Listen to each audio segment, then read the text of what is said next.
my dear guy. Thank you very much for lending me your time, your ear, and listening into another video from me. And this time, I'm going to talk about AM2R, which is Another Metroid 2 remake, and the fact that Nintendo kind of canned it. That and Pokemon Uranium, those two games got canned. Like, not in the sense that they're not available and people can't find them. Because it's the internet. Once something like that's uploaded, people will re-upload it, and that shit's available for other people to get. Now, the argument that can be made is this is Nintendo's IP, is their shit, they don't want people fucking with it. And I agree with that. It is their IP, they don't want people fucking with it, and it's their right to do what they want. But people tend to forget there's a lot of shit Nintendo lets slip. There are several other Metroid fan games that have been on the internet for years that have not been touched.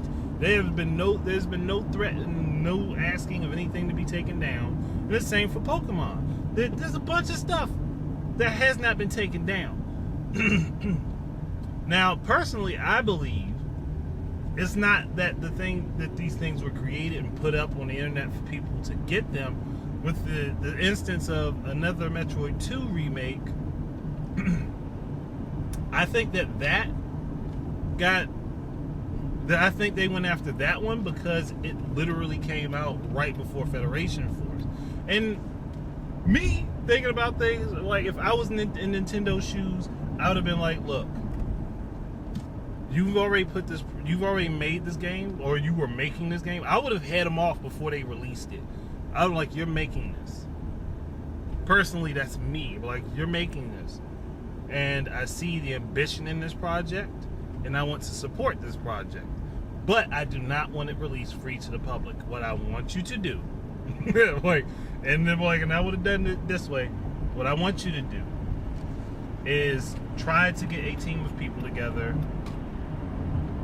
who, and I think that it was kind of a team effort after a while, but get a team together. You guys work on it, polish this game up really well, and we will, on our end, we will do what we can to make conversion tools in order for the game to be converted to be able to be put on the Wii U and the 3DS and the eShop. I would have done that personally, but I'm not Nintendo. I don't see everything that they see.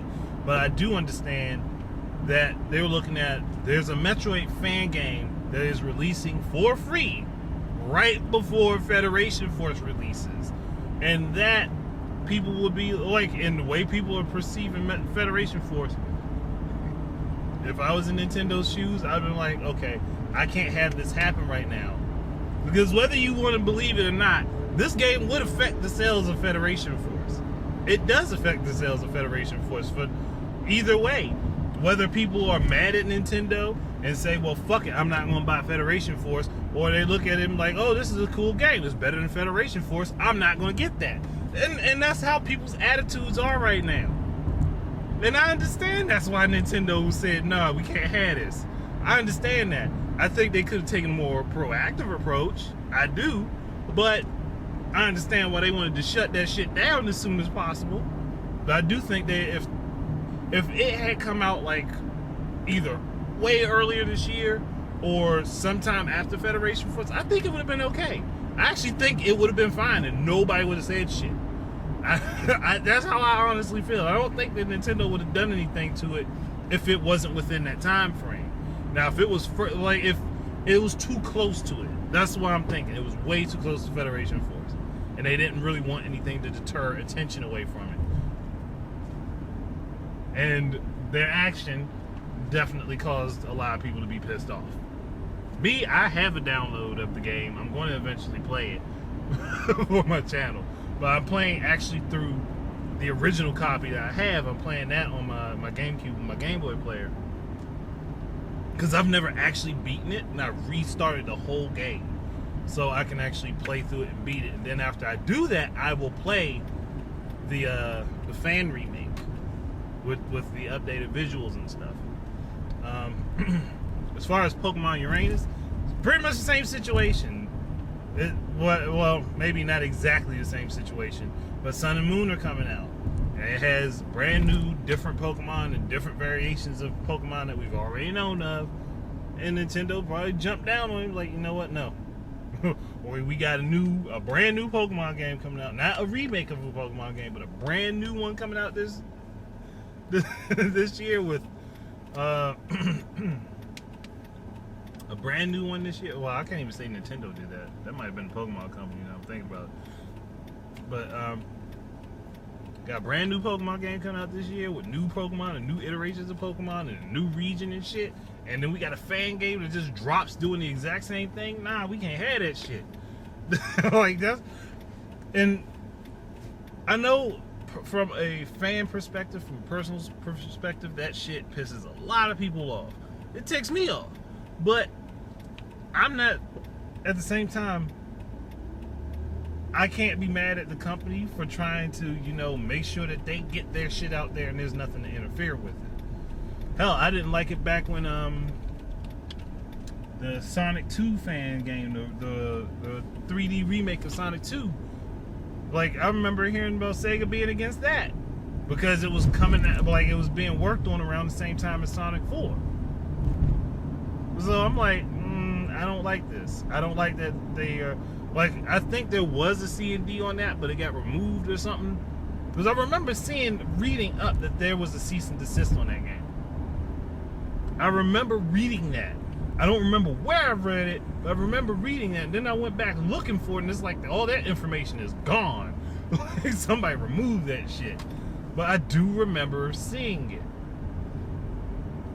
But it's just not there anymore. So maybe it wasn't necessarily a cease and desist or order on it, but I could tell that Sega was not happy with that idea because they were working on Sonic 4 at the time, and they thought that, well, this fan game could be in direct competition with our current game.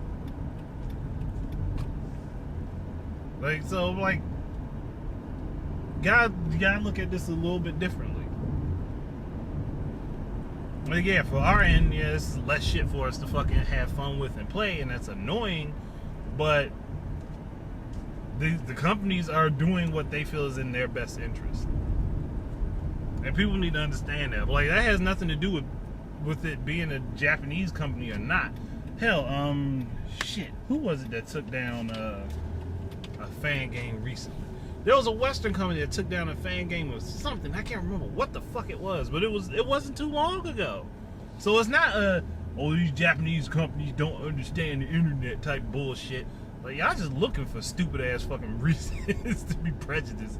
But no, it's not that. It's just that they're looking at their merchandise and someone using their merchandise in a manner that they feel impedes their usage of it. That's the only way I can explain it. Granted, okay, another perfect example with Sega, Streets of Rage Remake. I so wish that they would not have put the C&D out on that. I still play it. You guys see it on my channel every now and again. But I so wish they wouldn't have put a C&D out on that, because it's not like they definitely weren't doing shit with the franchise.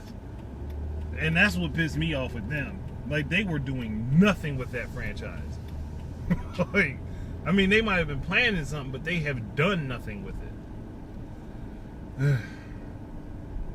I wish more companies would do the Valve type thing and look at what it is and say, well, we could possibly spin this in a positive direction. That's all I want them to do. Like, we could probably use this and do something great with it, and then we can have more development staff. But that's really it. Thank you guys very much for listening. Keep your eyes and ears up for more of my stuff, and until the next time, enjoy your games. Peace out.